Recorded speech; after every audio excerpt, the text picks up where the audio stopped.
근데 참 이상한 게 있어요. 그렇게 하나님을 목말라 하던 요시야는 처음 듣는 하나님의 말씀인데 어떻게 그렇게 옷을 찢고 울며 가슴을 치며 그렇게 하나님의 말씀에 은혜를 받을 수가 있었을까?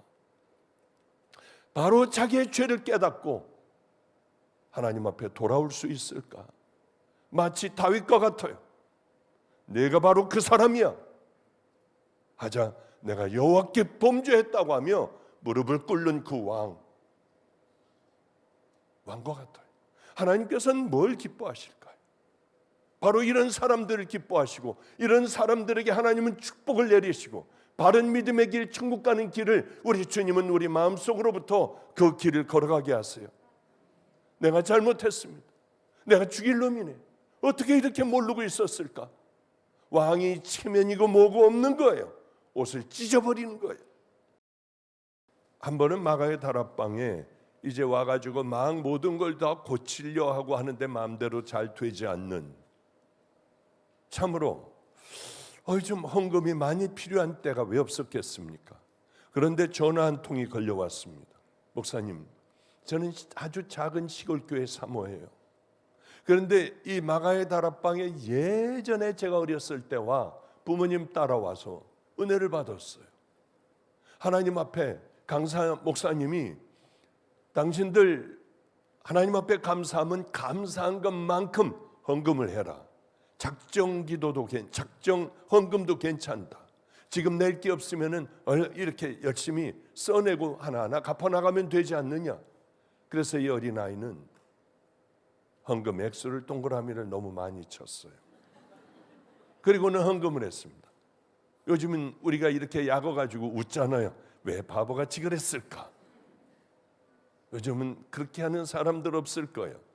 그런데 이 아이는 하나님 앞에 부담이 돼요. 자기가 공장에 나가 일할 수 있을 때 열심히 돈을 벌었어요. 한 푼도 쓰지 않았습니다. 그러다가 공장을 옮겨 다니고 하다가 아마 저 아랫지방까지 간 모양이에요.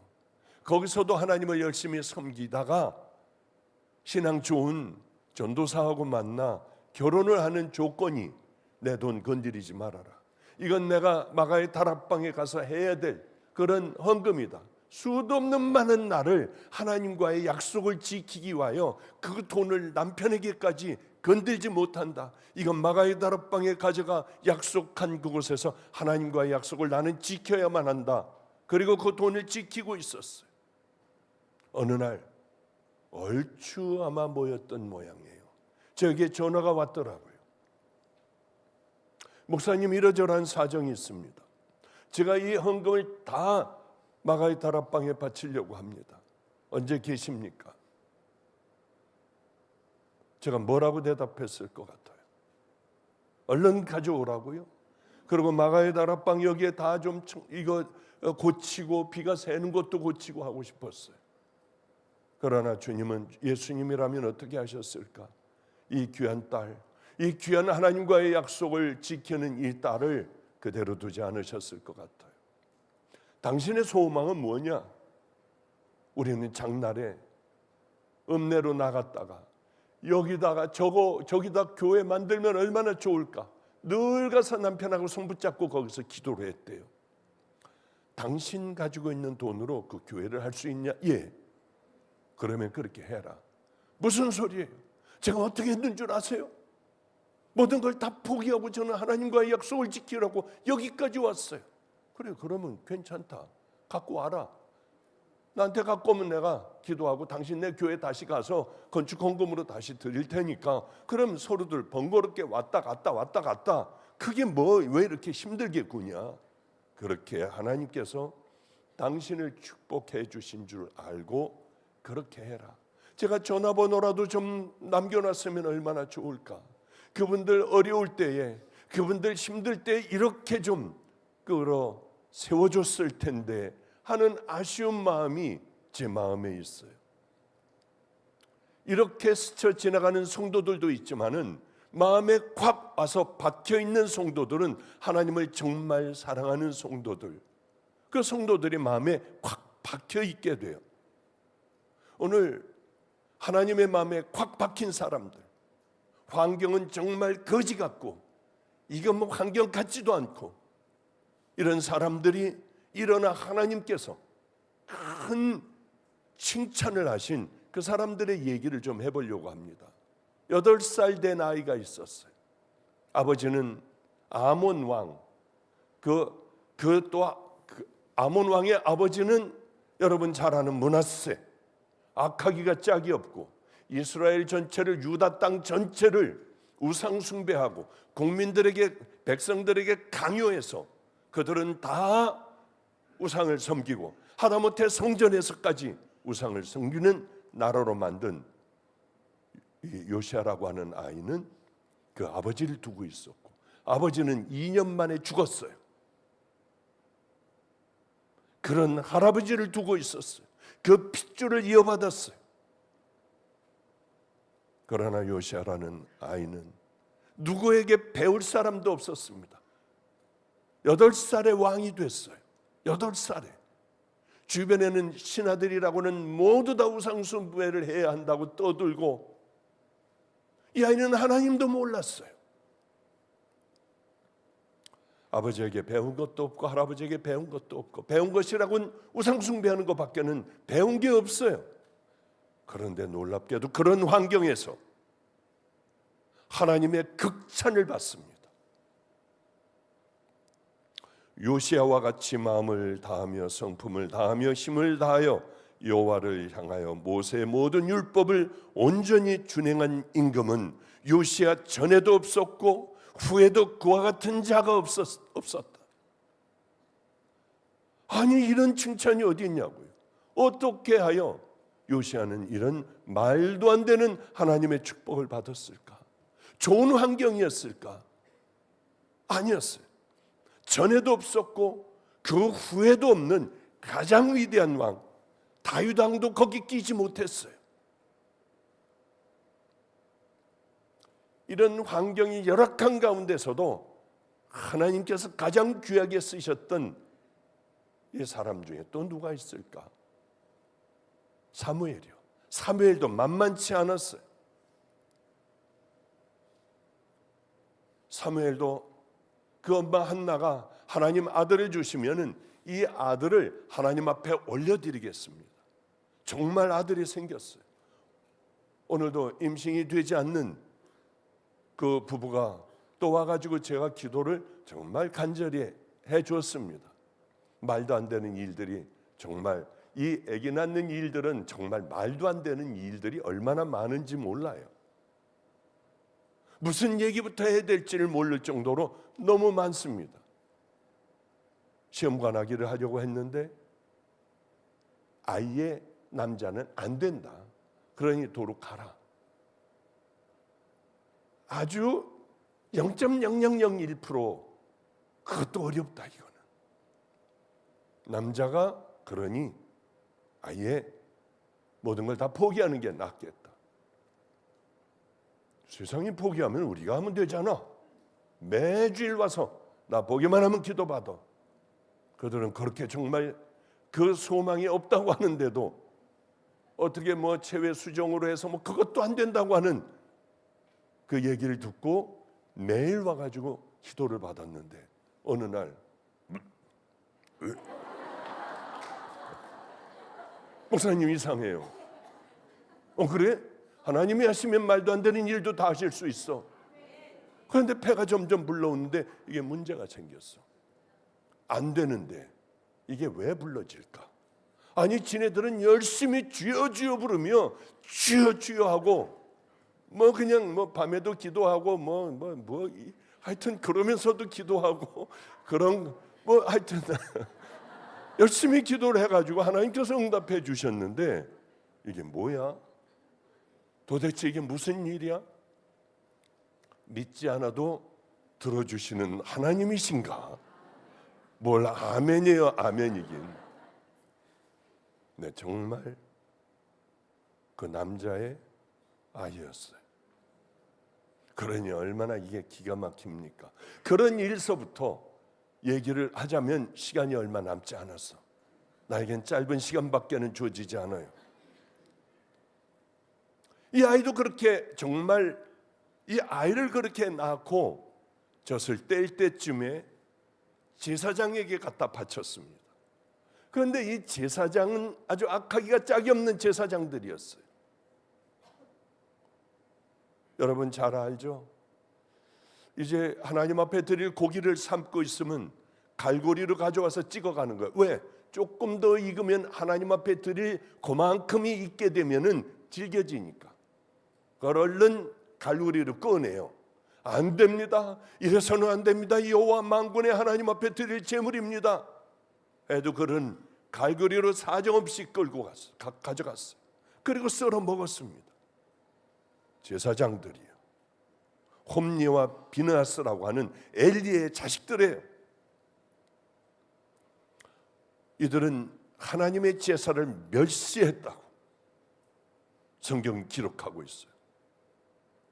내가 나를 존중히 여기는 자를 나는 존중히 여겨, 나를 멸시하는 자들은 내가 경멸하리라.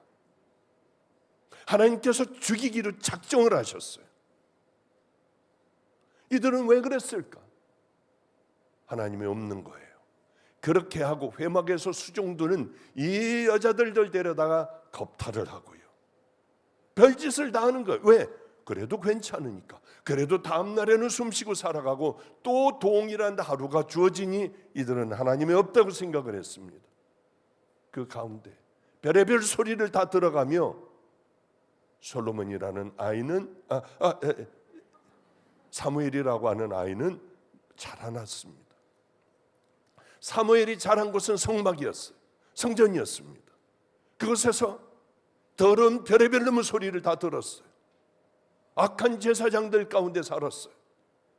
그런데 성경은 이렇게 기록하고 있더라는 거죠. 아이 사무엘이 점점 자라매 여호와와 사람들에게 은총을 더욱 받더라. 주변의 어른들 제사장들은 타락해 가는데 이 아이는 어떻게 그 타락한 가운데 하나님과 이 세상 사람들의 사랑을 받고 점점 그 아이는 귀하게 하나님과 가까워지며 그렇게 자라날 수가 있었을까? 사무엘 선지자는요, 사사시대가 끝나고 다윗과 사울 왕에게 기름을 부어 왕이 되게 한 귀한 선지자예요. 놀랍지 않습니까? 요시아는 왕궁에서, 더러운 왕궁에서 우상 숭배로 가득 찬 그곳에서 이 아이는 자라났고, 사무엘은 다 타락한 그런 환경에서 자라났는데 어떻게 둘 다 좋은 본을 보여주고 멘토도 없었고 아무것도 없는데 이 아이들은 어떻게 이런 사랑을 받았을까? 오히려 하나님을 붙잡을 수 있었을까? 그가 왕위에 있은 지 8년, 아직도 어렸을 때 비로소 그의 조상 다윗의 하나님을 찾고 왕이 됐어요. 왕으로 지난 지 이제 8년이 지났습니다. 그러니까 8살의 왕이 됐으니 16살 아니에요. 참 마음이 찡한 구절 아니에요? 아직도 어렸을 때에 다 그렇게 우상 숭배할 때에 그는 하나님을 붙들었다고요. 희미하게 들려오는 하나님의 그 하나님을 붙들었어요. 세상 물정 모를 나이에요. 누가 가르쳐 주지도 않았어요. 하나님이 예전에 들었던, 누가 흘려 들어주는 하나님에 대하여 얘기를 듣고 이 아이는 하나님을 붙들고 하나님에게 기도하기 시작을 했습니다. 아무도 강요하지 않았어요. 소년의 마음속에는 하나님을 사랑하는 마음이 들었어요. 그래서 요시야 왕은 그렇게 하나님을 목마라 기다리며 그 때를 기다리고 있었죠. 사무엘은 안 그렇습니까? 마찬가지예요. 사무엘이 자고 있는데 사무엘아 사무엘아 소리가 들려서 얼른 엘리 제사장에게 뛰어갔어요. 부르셨습니까? 아니야. 이상하네. 또 들어놓고 잠자는데 사무엘아 사무엘아 또 달려갔어요. 저를 부르셨나요? 아니요. 아니야. 가서 얼른 자거라. 또 자는데 사무엘아 사무엘아 또 부르시는 거예요. 또 달려갔어. 4번을. 그런데 사무엘도 선지자였으니까 이거는 하나님의 음성이겠다. 나는 이미 다 끝장나 버렸어. 나는 듣지도 못해. 그런데 아직 다 자라지도 않은 소년이에요. 다시 한번 그 소리가 들릴 때 넌 이렇게 대답해라. 말씀하시옵소서. 주의 종이 듣겠나이다. 너는 그렇게 얘기를 해봐라. 들었어요. 쏟아지는 하나님의 음성이 들렸어요. 무섭기가 짝이 없는 말씀이었습니다. 사무엘상 3장 10절서부터 14절까지 볼까요?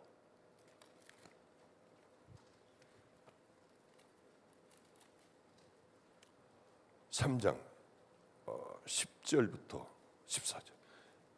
여호와께서 임하여서서 전과 같이 사무엘아 사무엘아 부르시는지라. 사무엘이 이르되 말씀하옵소서. 주의 종이 듣겠나이다 하니 여호와께서 사무엘에게 이르시되 보라 내가 이스라엘 중에 한 일을 행하리니 그것을 듣는 자마다 두 귀가 울리리라. 내가 엘리의 집에 대하여 말한 것을 처음부터 끝까지 그날에 그에게 다 이루리라. 내가 그의 집을 영원토록 심판하겠다고 그에게 말한 것은 그가 아는 죄악 때문이니 이는 그가 자기의 아들들이 저주를 자청하되 금하지 아니하였음이니라. 그러므로 내가 엘리 집에 대하여 맹세하기를 엘리 집의 죄악은 제물로나 예물로나 영원히 속죄함을 받지 못하리라 하였노라 하셨더라. 이렇게 말씀하시는 거예요. 엘리 제사장에게는 하나님께서 그래도 통할 때에 이런 말씀을 하셨어요. 너희는 어찌하여 내 처소에서 명령한 내 제물과 예물을 밟으며 내 아들들을 나보다 더 중히 여겨 내 백성 이스라엘이 드리는 가장 좋은 것으로 너희들을 살찌게 하느냐. 그러므로 이스라엘의 하나님 나 여호와가 말하노라. 내가 전에 내 집과 내 조상의 집이 내 앞에 영원히 행하리라 하였으나 이제 나 여호와가 말하노니 결단코 그렇게 하지 아니하리라. 나를 존중히 여기는 자를 내가 존중히 여기고 나를 멸시하는 자를 내가 경멸하리라. 이렇게 얘기했는데도 그들은 그 길을 걸어갈 수밖에 없었어요. 왜? 그게 내 삶이었고 살아오는 아이들을 그러면 안 된다 해도 얘네들은 그렇게 그 말을 홈리와 비나스 제사장은 듣지를 않았으니까요. 여러분의 자식들을 이렇게 기르지 마세요. 결국은 다 지옥으로 간다고요. 내가 나이가 어려. 나는 환경이 불행해. 우리는 다 무당이었고 뭐였고 우리는 하나님도 모르고 난 매맞으면서 자랐어. 사람 취급을 못 받았어. 나는 아버지에게 이렇게 남에게 얘기하지 못하는 학대도 받았고 그런 거 다 소용없어요. 가장 중요한 건 나예요. 핑계가 될 수 없어요. 요시야도 그랬습니다. 또 사무엘도 그랬어요. 디모데도 그랬습니다. 내 연수함을 없인 여기지 못하게 하고 오직 말과 행실과 사랑과 믿음과 정절에 있어서 내가 믿는 자의 본이 돼야 돼. 나이 어리면 어떠냐고요. 내가 가야 할 길 가면 되잖아요. 다윗도 그랬어요. 요시야 왕도 그랬습니다. 다들 그렇게들 힘들고 어려운 상황에서 하나님을 섬기는 이 축복을 받은 거예요. 부자고 내 아버지가 목사고 몇 대째 목사고 그게 무슨 소용이 있어? 가장 어려운 고난의 순간에 우리는 주님을 붙잡아야 하잖아요. 암에 걸렸을 때 하나님과 가장 가까운 그런 우리들의 신앙이 되지 않습니까? 저도 몇 번 죽을 고비를 넘겼습니다. 그때마다 여호와 하나님을 붙들었어요. 그래서 아마 제가 여기까지 오지 않는가? 아이 몰라. 하나님이 어디 있어? 내가 이렇게 고통스러운데 혹시 그러고 살지 않았나요? 아니에요. 어려운 환경 속에도 무너지는 사람이 있고 어려운 환경 속에서도 당당하게 믿음을 지키는 그 사람들을 하나님은 눈여겨보시고 그들을 세우지 않으시겠습니까? 사무엘과 함께 자란 홈리와 비나스 하나님의 말씀을 누구보다도 잘 알았어요. 어떻게 하나님을 대해야 하는지 너무나도 잘 알았습니다. 대제사장의 가문에서 그들은 내려오는 모든 전통들을 다 알았어요. 그럼에도 불구하고 여호와를 짓밟았습니다. 우리에게 환경이 중요한 게 아니잖아요. 결국 하나님께서는 그렇게 무서운 심판을 딱 내리십니다. 누구에게? 솔로몬으로. 죄송해요. 나 이게 정말 사무엘이 왜 자꾸 솔로몬으로 기억이 되냐고요. 여러분, 기도 부족이야 이건. 난 기도 많이 하고 나왔어요. 여러분의 기도 부족인 줄 믿으시기 바랍니다. 하나님께서는 그 심판을 선언하셨는데도 이들은 그 일들을 바꿀 수가 없었어요. 너무 재밌으니까. 내 삶이 평범한 삶이 되니까. 내일이 또 올 거니까요. 심판이 드디어 떨어졌습니다.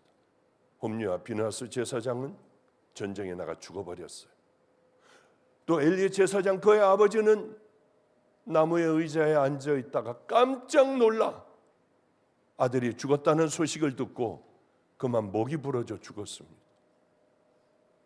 그 며느리는 애를 낳다가 죽었어요. 이가봇, 하나님의 영광이 다 떠나버렸다고 하며 아예 다 하나님을 경히 여기는 자들이 받는 그 벌을 받았어요. 제 친구라기보다 같이 놀던 애가 있습니다. 어렸을 때 무당의 아들이었어요. 근데 무당은 남편이 없는데 얘를 어디서 전 잘 모르겠어요. 그걸 물어보질 않았으니까. 김홍기, 아직도 이 기억이 나요. 교회를 갔던 게 이 엄마에게 귀에 들려와 홍기를 얼마나 발갈을 벗겨놓고 때리고 물을 그 추운 겨울에 물을 끼얹어놓고요.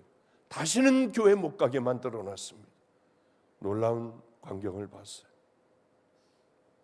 그 다음에도 얘는 엎드려, 어린아이에 초등학교 저거 똑같으니까요. 엎드려 성전에서 울며 기도하고 있더라고요. 이 아이는 어떻게 됐을까? 철이 없는 저는, 목사의 아들이었던 저는 속으로 비웃고 있었지만은 주님을 만난 후에 이런 장면들이 깊게 저에게 다가오는 거예요. 홍기는 하나님께서 어떻게 하셨을까? 어떻게 살고 있는지 알지 못해요. 아마 또 매맞고 또 그런 고난을 당했을 거예요. 그 고난을 통하여 이 아이는 어쩌면 하나님을 버렸을 수도 있고요. 어쩌면 이 아이는 하나님께서 귀하게 쓰시는 아이가 될 수 있었을 거예요. 감신에 김홍기 총장이라고 있었습니다. 그 아이인 줄 알고 깜짝 놀랐어요. 달려가 만나보니 저보다 훨씬 나이가 어렸어요. 아니구나.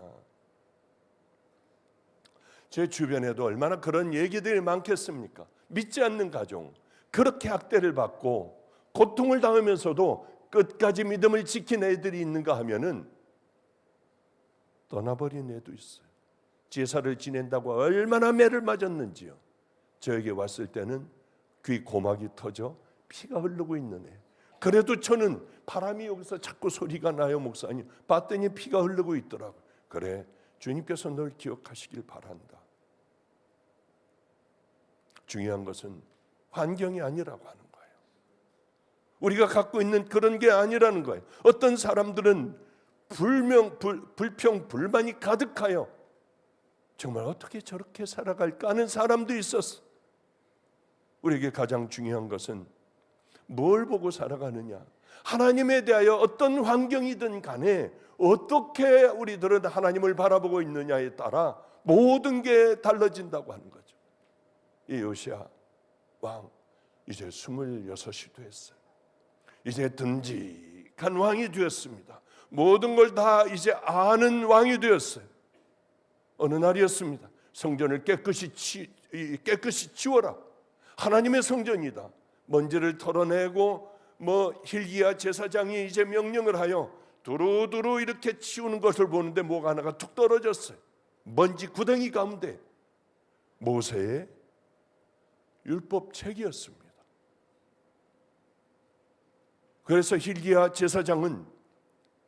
이거를 요시야 왕과 제일 가까운 사반이라고 하는 그 사람에게 갖다 주니 사반이 이게 성전에서 떨어진 두루마리입니다. 그것을 읽었어요. 충격이었어요. 요시야 왕은 자기 옷을 찢으며 울부짖었습니다. 어떻게 우리가 이렇게 모르고 살아왔는가? 어떤 사람에게는 하나님의 말씀이 먼지 구덩이 가운데 파묻혀 있는 그것일 수도 있어요. 우리가 다른 것을 바라보고 살아가다 보면 먼지 구덩이 가운데 하나님의 말씀은 털어도 먼지만 풀풀 나는 그곳에 있는 사람들이 여기 나와 예배를 드리면 얼마나 많겠냐고 하는 거예요. 요시야는 분노했어요. 하나님 앞에 너무 죄송했어요. 자기의 옷을 다 찢어버리며 그는 울부짖었습니다. 근데 참 이상한 게 있어요. 그렇게 하나님을 목말라 하던 요시야는 처음 듣는 하나님의 말씀인데 어떻게 그렇게 옷을 찢고 울며 가슴을 치며 그렇게 하나님의 말씀에 은혜를 받을 수가 있었을까? 바로 자기의 죄를 깨닫고 하나님 앞에 돌아올 수 있을까? 마치 다윗과 같아요. 내가 바로 그 사람이야 하자 내가 여호와께 범죄했다고 하며 무릎을 꿇는 그 왕과 같아요. 하나님께서는 뭘 기뻐하실까요? 바로 이런 사람들을 기뻐하시고 이런 사람들에게 하나님은 축복을 내리시고 바른 믿음의 길, 천국 가는 길을 우리 주님은 우리 마음속으로부터 그 길을 걸어가게 하세요. 내가 잘못했습니다. 내가 죽일 놈이네. 어떻게 이렇게 모르고 있었을까? 왕이 체면이고 뭐고 없는 거예요. 옷을 찢어버리는 거예요. 다윗에게는 이렇게 내가 범죄하였노라. 내가 죽일 놈이다. 그러자 하나님께서는 다윗에게 이렇게 얘기해요. 내가 너를 죽이지 않을 거예요. 죽일 만한 죄악이거든요. 뭐 다 아시니까 모르면 따로 한번 목사님들에게 물어보세요. 자세하게 설명해 줄 거예요. 내가 너를 죽이지 않을 거야. 핑계대지 않았어요. 그게 나라고 하는데 뭐라고 해요?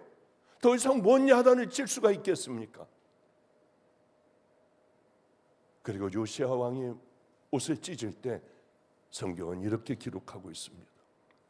내가 이곳과 그 주민에 대하여 빈터가 되고 저주가 되리라 한 말을 내가 듣고 마음이 부드러워져 여호와 앞 곧 내 앞에서 겸비하여 옷을 찢고 통곡하였으므로 나도 내 말을 들었노라. 나 여호와가 말하였노라. 그러므로 보라, 내가 너로 너희 조상에게로 돌아가서 평안히 묘실로 들어가게 하리니 내가 이곳에 내리는 모든 재앙을 내 눈에 보이지 못하리라 하셨느니라. 아니 사자들이 왕에게 보고하니라. 너는 이 비참한 걸 보지 않을 거야. 내가 죽었을 때에 내가 다 이것을 가장 비참한 곳으로 만들어 놓을 것이다. 그래요. 만일 우리가 우리 죄를 자백하면 그는 미쁘시고 의로우사 우리 죄를 사하시며 우리를 모든 죄악에서 깨끗게 하실 것이요 숨기지 않는 것. 그게 다윗, 요시야 왕 이런 왕들의 모습 아니겠습니까? 그건 옛날 얘기야. 나하고 상관없어. 난 상관없어. 난 그렇지 않아. 이 말을 들은 요시야는 바로 행동을 해요. 다 그렇게 하고 끝내거든요. 그런데 행동을 해요. 온 나라를 돌아다니며 우상을 부셔버렸어요. 아세라 목상 다 불태워버렸습니다. 모조리 부시고 불태우고 어떤 것은 가져다가 가루를 만들었다고 성경은 기록하고 있어요. 우상을 섬기던 제사장의 저 무덤을 파가지고 그 뼈를 우상의 제단에 놓고 불질러 버렸어요. 이러니 얼마나 무섭습니까?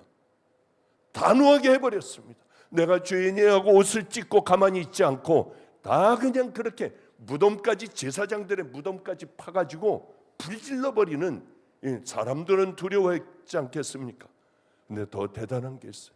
하나님을 너무 기쁘게 한 게 이 사람들은 자기 유다 땅이에요. 유다 땅에서 이랬어요. 100년 전에 이미 망해버린 북이스라엘 그 땅까지 찾아갑니다. 찾아가서 무덤까지 다 파내버려요. 다 불질러버려요. 하나님 여호와 하나님 외에는 아무도 섬기지 말라고 하며, 요시아가 이스라엘 자손에게 속한 모든 땅에서 가증한 물건을 다 지하여 버리고 이스라엘 모든 사람으로 그들의 하나님 여호와를 섬기게 하였으므로 왕이 사는 날 동안에 백성이 그의 조상들의 하나님 여호와를 떠나지 아니하였더라. 이제 말씀을 마칠게요. 우린 이런 믿음을 가져야 돼요. 지금이 바로 이런 요시아의 개혁이 일어날 바로 그때인 줄로 믿습니다. 여러분, 우리가 한번 해보자고요. 우리가 이제는 삶으로 살아가자고요. 모든 죄들을 회개할 때 하나님은 미쁘세요. 여러분의 죄를 용서하세요. 그 믿음의 길을 걸어가고 싶지 않습니까? 가슴 두근거리지 않아요? 나 혼자 먼저 내가 죄를 버리고 하나님 앞에 엎드리고 이제는 철저하게 하나님의 방법으로 나 혼자 있을 때도 나는 싸워 이길 거야. 그 마음을 가질 때에 하나님은 여러분들의 하나님이 됐어요.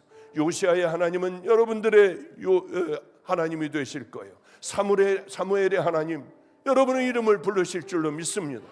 그러니 믿음의 길을 향하여 달려가는 은혜의 자녀들 다 되시기를 주님의 이름으로 축복합니다. 우리가 주여 한번 부르고 기도할 때에 여러분 속에서 나오는 뜨거운 주님을 불러보십시오. 하나님은 분명히 여러분하고 함께 하실 거예요. 그리고 아픈 분이나 어려운 분들 오면은 위성조 목사와 함께 간절히 여러분들 기도해 줄 겁니다. 우리 다 한번 주여 부르고 우리 기도 뜨겁게 하다가 여러분들 돌아가시기를 축복합니다.